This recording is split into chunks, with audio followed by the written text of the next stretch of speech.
We're here in the donor garden standing in front of this beautiful new fountain that was donated by Bob Gober, class of 1978.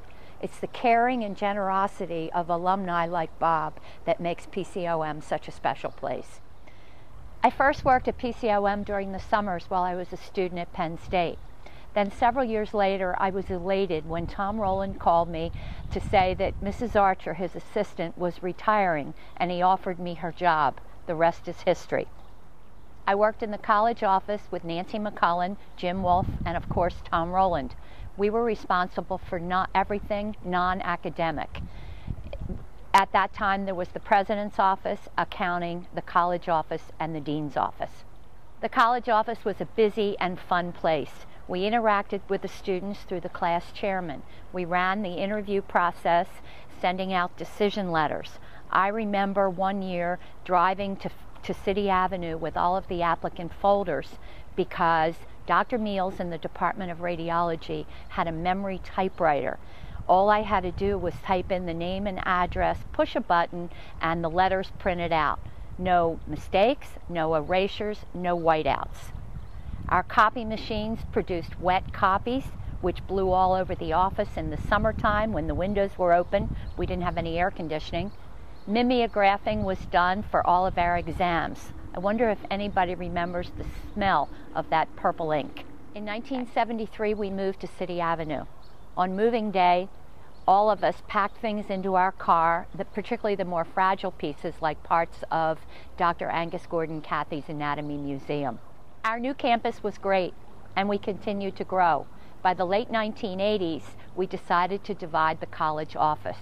The students needed more services and admissions needed more attention.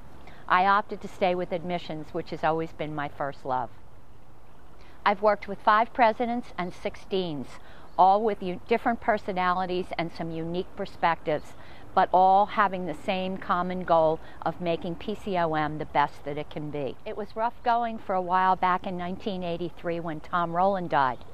Then in 1993, we were all sad when Dr. Finkelstein announced that the hospital would close. There had been many changes in the healthcare delivery system. We had a 20-year-old hospital and we just couldn't compete. It turned out to be a good thing, however, because that led to the development of our graduate programs. First the PA program, then psychology, both clinical and school. About 10 years ago, when Dr. Shore came to PCOM, the groundwork was laid for a new campus in Georgia to train osteopathic physicians. We enrolled our first class of 86 students in 2005. Since that time, we have graduated 3 classes, increased the class size, and founded a school of pharmacy. It's been really exciting for me to be a part of this venture.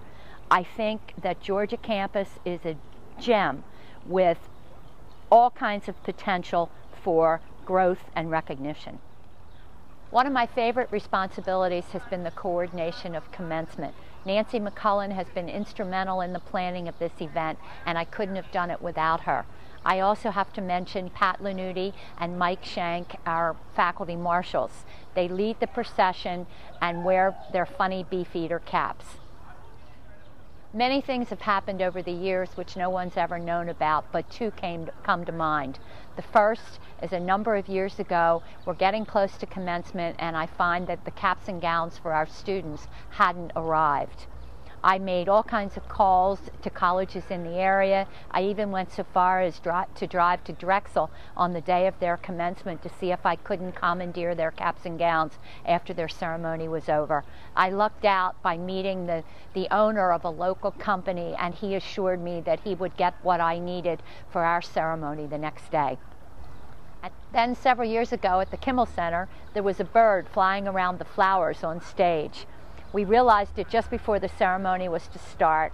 The Kimmel Center ushers tried to catch the bird but were unsuccessful, and the show had to go on.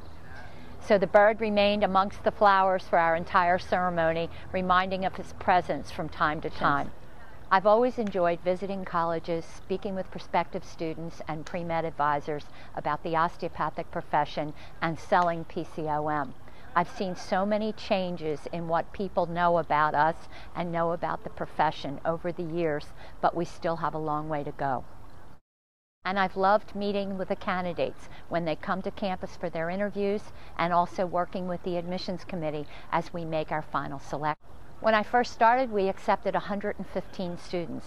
This year we accepted 270. At that time, we had a little under 800 applications. This year we had almost 7,000 applications. Admissions is an incredible responsibility. The decisions that we make about a candidate, whether they be yay or nay, may very well determine the course of his or her life. That's awesome.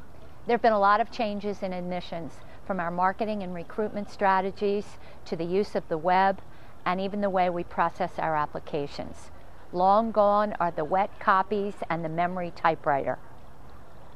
So it's with mixed emotions that I move on to some new challenges. I will be doing some work with the alumni office, which should be fun. Debbie Benvinger, the new go-to person for admissions, will be putting together an admissions team, and I'm sure they will continue to do a great job. I've had a great career at PCOM. There haven't been many days when I haven't wanted to come to work. It's all about the people. My fellow employees are wonderful, and have always been supportive of everything we've tried to do. The students and the alumni are the best. Of course, I'm a little bit partial, having had a hand in the selection of most of them. PCOM is very near and dear to me, so I'm sure that I'll never be too far away.